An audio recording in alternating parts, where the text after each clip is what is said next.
Olha, a receita do fracasso aqui tem muitos ingredientes, sabe. Eu acho que foi muita gente fazendo muita coisa errada para chegar a essa situação. Você tem razão quando diz que os brasileiros não sofrem de radicalismo em nada, né. Dificilmente surgiria um fundamentalismo à brasileira, por exemplo, né. A gente gosta de fazer a coisa, não temos aquela verve fanática dos puritanos americanos, né? Não temos aquela fúria política dos italianos e dos argentinos que trouxeram para a Itália, não temos nada disso. Então, se esperava, não temos aquela coisa de resolver problemas políticos com bala, como em muitos países árabes. Então, se esperava que as pessoas, né, temos a tradição de ajeitar as coisas, de evitar um conflito, mas erramos muito politicamente, né? Assim, você pegar analisar seriamente todos os grandes atores políticos brasileiros, você vai ver doses de responsabilidade cavalares para cada um, né? A gente vem errando há muito tempo. Então, se você quiser colocar uma marca aí, eu acho que 2013 foi o ano que o Brasil começou a enlouquecer, né? Tomou uma cachaça pesada e veio tropeçando aí desde 2013, bebendo cada vez mais e chegou a esse ponto de se espatifar no chão em 2018 e agora está vivendo as consequências disso. A rebordose, a ressaca continua aí. Mas se você pegar, por exemplo, os diversos setores, a esquerda, tem muitos erros da esquerda, desde 2013. Já antes disso, né? Assim, aparentemente há uma vocação da esquerda em se meter, sobretudo do PT, que liderava a esquerda politicamente, se meter em confusões, se meter em escândalos antirrepublicanos, né? Foi um atrás do outro, e alguns gigantescos, né? do, do, do mensalão ao petrolão, né? No meio disso houve um monte de outras confusões. Teve eleições, a segunda eleição de Lula já tinha um escândalo para se lidar com isso, né? O PT vem aí zigue-zagueando entre escândalos. Primeiro o PT foi o primeiro a sucumbir, depois o Lula ainda tinha a cabeça de fora, até que o próprio Lula também é envolvido nesse turbilhão, etc. Então, o PT nunca teve, na verdade, na minha opinião, e aí vão começar as polêmicas, né? Uma vocação republicana muito clara, entendeu? Definitiva e tal. Eu critico o PT quando criticar o PT ainda era mato, entendeu? Ou seja, não vindo da direita, né? Porque a direita sempre criticou o PT. Eu não sou um cara de direita, eu já criticava duramente o PT e a sua baixa convicção republicana. Sempre tive convicção de que o Brasil precisava de um choque de republicanismo. Sempre. Um pouco análogo àquilo que Covas dizia que o Brasil precisava de um choque de capitalismo, né? Eu achava que precisava antes de um choque de republicanismo. Para poder expurgar da vida pública, ou pelo menos levar a vida pública a um patamar mais civilizado, republicano, que significa, afinal de contas, expurgar aí o clientelismo, né, o patrimonialismo, o fisiologismo, e todos esses ismos são mais ou menos aparentados, né, que faz parte da nossa vida pública. Uma baixa convicção republicana, nós sempre tivemos, seja como instituições, né, embora as instituições sejam mais avançadas do que a mentalidade, seja do ponto de vista da cultura política. E o PT herda essa baixa convicção republicana. A pergunta é por que o PT se meteu no mensalão? Porque foi possível. E por que foi possível? Porque o PT não considerava o sistema político, ele não tinha respeito pelo sistema político. Então, se você não respeita o outro, você não tenta convencer o outro, você tentará comprar o outro, que é uma forma. Então, o mensalão foi: vou comprar apoio político, porque esse povo não tem jeito, né? Há conserto. Aliás, o PT compartilha essa visão de que o sistema político não tem conserto com todos, inclusive os seus adversários posteriores, né? Até o mourismo, se passar essa corrente até chegar em Moro, já vê que tem sempre essa convicção compartilhada de que o sistema político brasileiro é imprestável. Então, como é que você faz para lidar com ele, já que ele tem baixa convicção? Porque você compra esse apoio político. Esse é um modo básico de lidar com isso. Além disso, o PT simplesmente substituiu a sua guarda, né?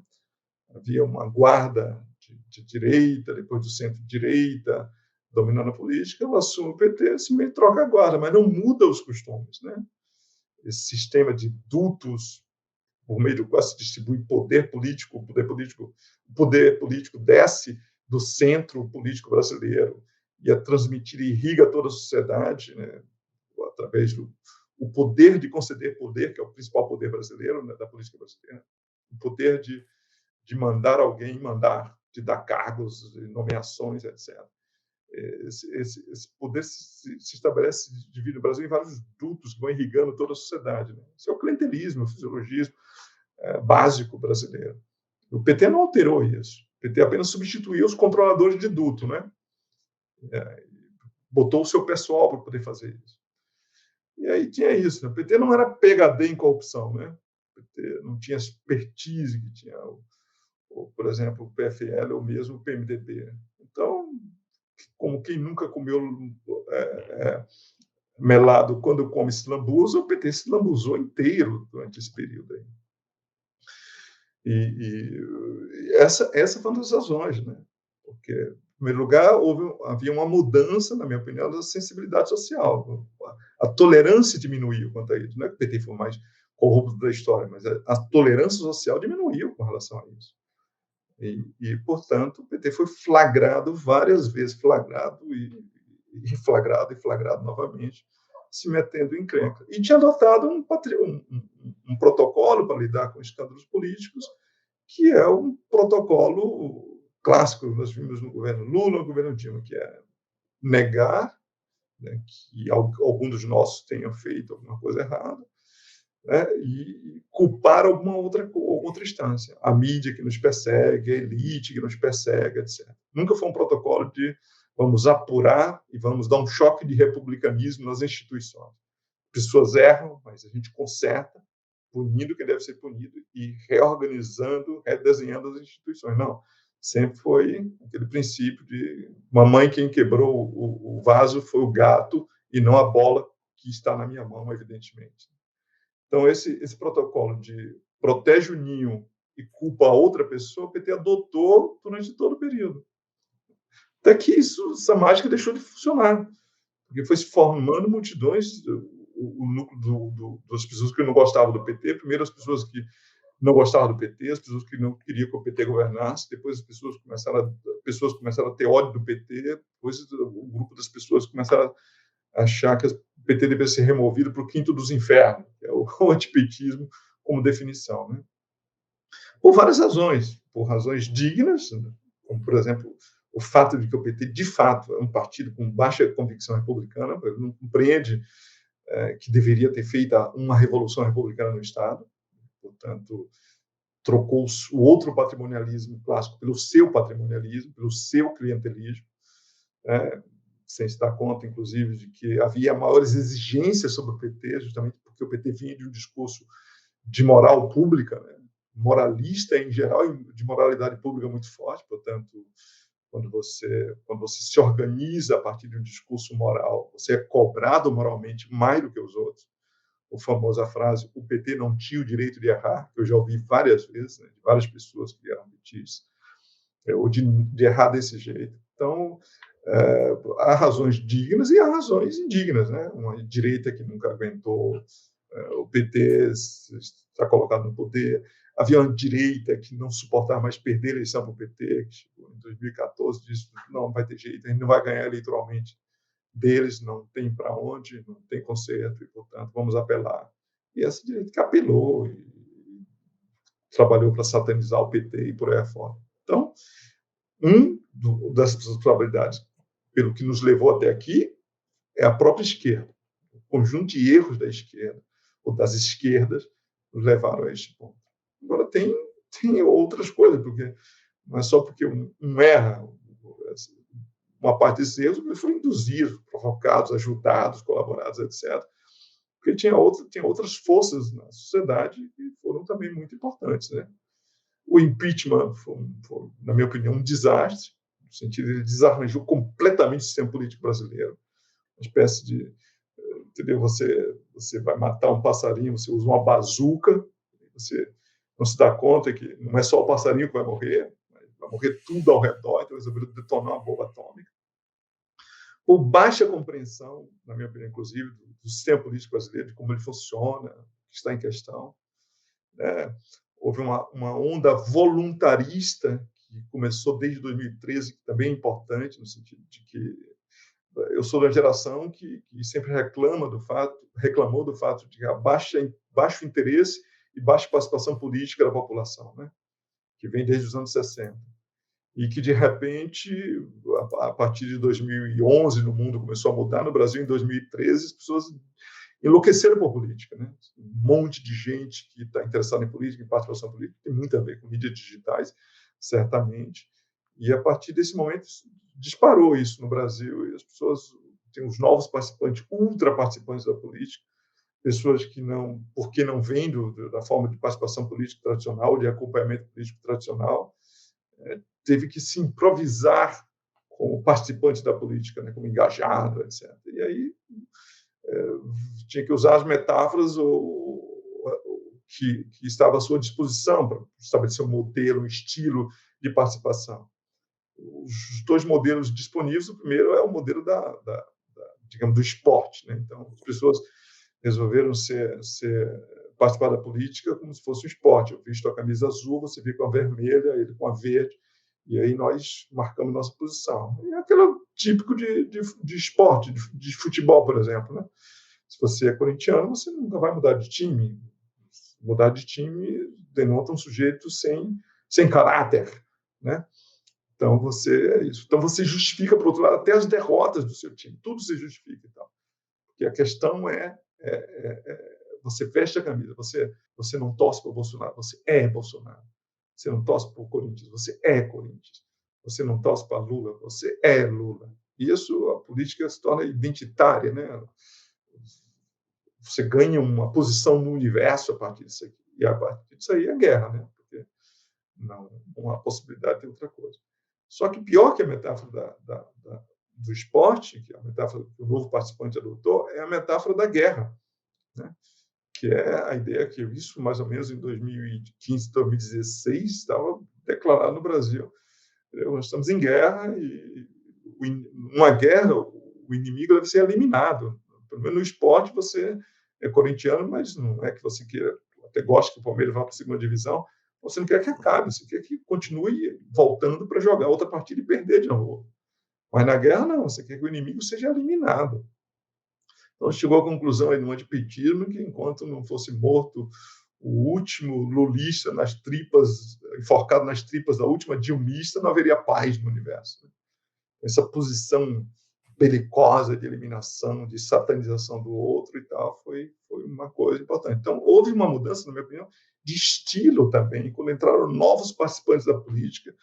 Desde 2011 isso vem crescendo, 2013 foi digamos assim, a inauguração desse modelo e que desconfigura tudo, porque entra com uma força, uma avalanche, e aí vem todo o discurso que precisa renovar, nova política, etc. Os políticos estão errados. Então, esse nova expansão são antipolítica e antipetista. São sempre anti alguma coisa, uma força construtiva. Isso também é uma das razões, na minha opinião. Aí. Então, a própria sociedade é parte do problema. Aí você vai acrescentando camadas. Né? Você tem o humorismo, o lavajatismo, né? Que é uma posição também muito interessante, porque, primeiro, responde a uma demanda popular, que é a demanda por punição, né, dos políticos. Sempre, no pano de fundo, você vai ver que é o chamado sentimento antipolítica, né? Esse é básico, isso é constante no Brasil. Isso existe desde sempre no Brasil. Não só no Brasil, claramente, isso aí, sentimento político. E uma sensação que prosperou, sobretudo, durante 2 décadas, aí, a década de 90, a década de 2010, a sensação de que os políticos não são punidos, ela é muito forte, aumenta o nosso senso de algum tipo de republicanismo, e, ao mesmo tempo, a sensação de que os políticos jamais são punidos, apesar de serem corruptos, ladrões, né, todos esses termos que nós conhecemos aí. Havia esse desejo arraigado no coração do brasileiro, ainda tem, de que os políticos possam ser punidos, que os graúdos, que os ricos possam ser punidos. O lavajatismo é uma resposta a isso. Né? Moro e o Ministério Público de Curitiba surge com essa força, modelada a partir da Operação Manipulite ou Tangentopoli da Itália, né? Já tinha um modelo para poder fazer isso e resolveu oferecer isso. O problema da nossa Manipulite aqui é que, em vez de ser uma luta contra a corrupção, pela punição dos políticos em geral, se transformou uma luta para a punição da casa reinante, né? do Game of Thrones aí, né? Quem tinha que ser punido era a casa reinante, não a política em geral. Que é muito diferente de Manipulite na Itália, né? Onde os 3 grandes partidos foram dizimados igualmente, né? Absolutamente dizimados igualmente, etc. Inclusive o Di Pietro era um sujeito de tendência de esquerda, que já muda um pouco, que o Dallagnol e Moro são sujeitos conservadores, vêm de uma outra mentalidade. Eles têm uma concepção política muito pouco sofisticada, né? Eles são muito populares nesse sentido. Talvez isso seja a aproximação deles. Eles têm uma concepção muito popular de política, né? Muito pouco sofisticada e queria dar essa resposta imediata. Então, ódio à política. O Dallagnol continuou sendo pastor, né? Enquanto fazia o trabalho do Ministério Público, né? A questão da transformação do mundo, a corrupção é quase entendida de maneira religiosa, né?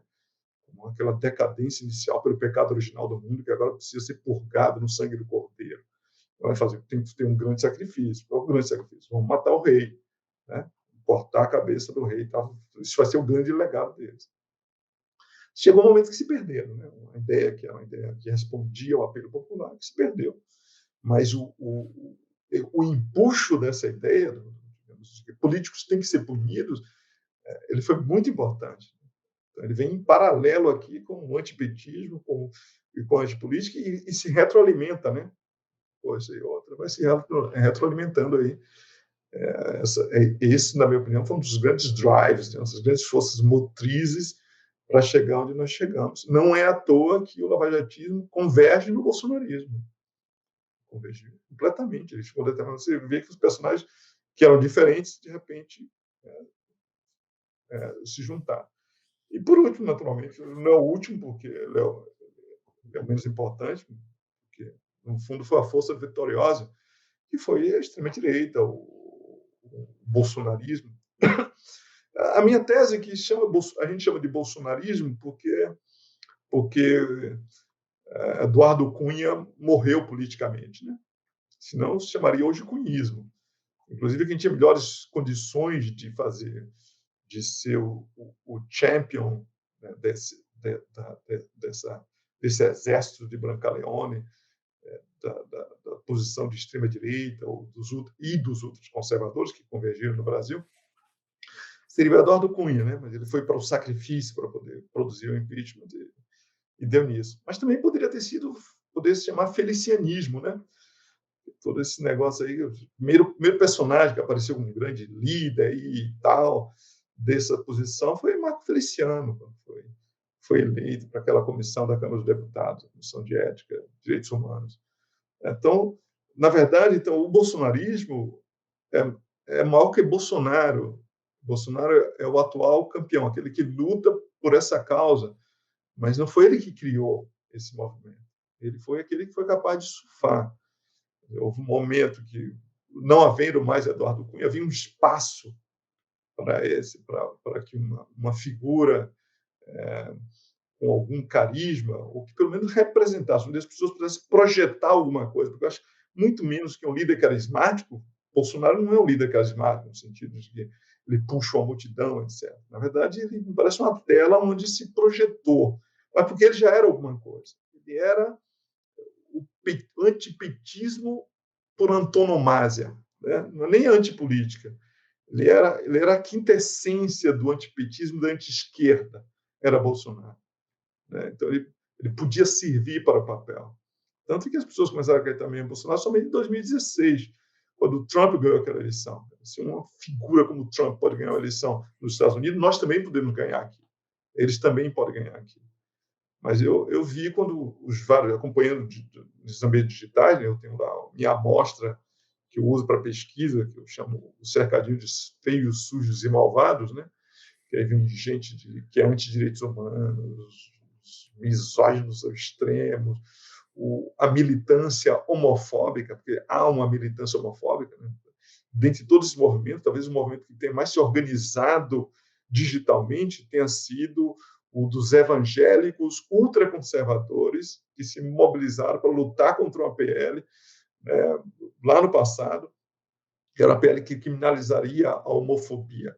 Eles se mobilizaram para aquilo e foram se organizando ao redor de figuras, como Malafaia. O Malafaia se sente dono desse governo, né? Marco Feliciano, Marisa Lobo e outras figuras que eles são um primeiro movimento organizado para militar contra o direito dos outros, para o direito dos homossexuais. E eles estavam bastante fortes. Então, em determinado momento, eles estavam aí. Havia vários personagens em busca de um autor, sabe, Pedro? Quase pirandeliano. Havia várias forças de extrema-direita ou conservadora, ou ultraconservadora, em busca de um campeão, né? Um campeão no sentido medieval, aquele que vai lutar por nós aí no torneio, afinal de contas. Até que essas forças convergem em Bolsonaro ali entre 2016 é a marca disso, né? Depois da vitória de Trump, que se viu como modelo de que é possível nós fazemos parte de uma coisa maior, etc. Né? É o modelo brandoniano e tal que se aplica aqui, etc. Então, ali, então, Bolsonaro digamos assim, essa força vital, né, onde se congrega, vital no sentido, vital não seja provida, no sentido do vitalismo, né? Mesmo que seja uma pulsão de morte, essa força pulsional que congrega os interesses da extrema-direita e dos ultraconservadores, né, que não são a mesma coisa, viraram, convergiram aqui no Brasil. Além de trazer outras forças, né? As pessoas armadas, os milicianos, o agro-ogro, né? Há muito riacho jogando água no moinho do bolsonarismo.